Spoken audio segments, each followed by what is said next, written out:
I was 13 years old when I ran away from home in 1979. About a year and a half later, I managed to rent my first apartment. I fell into a job as a cocktail waitress. Don't know how that happened, other than the fact that I was going with somebody else who was applying for a job, and I got offered a job.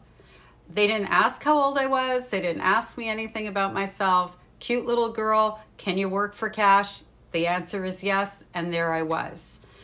During that time, I was able to get into a place for a night or a week. I had a roommate for a little period of time who stole my money.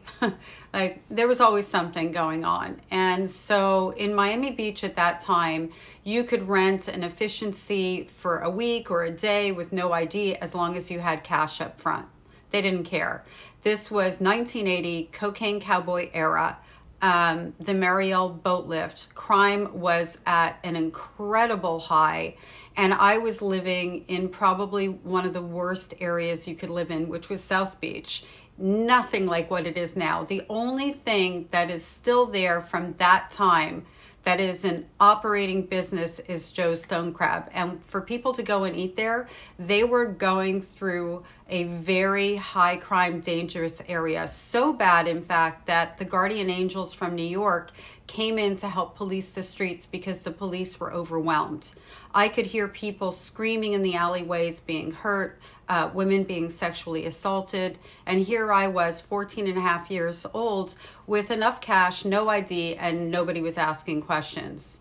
I can remember feeling afraid during this time, and I don't have a lot of memories of feeling from when I was in my first year and a half, 2 years as a runaway.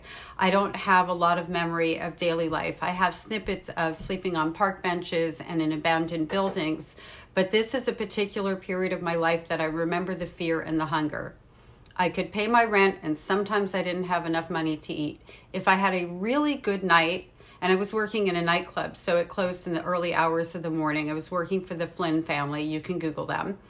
If I had a really good night, I would treat myself to a taxi home, but most of the time I didn't because I needed the money for food and rent.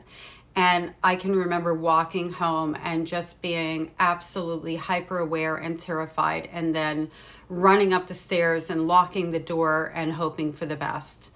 That's what my life looked like as a teenager.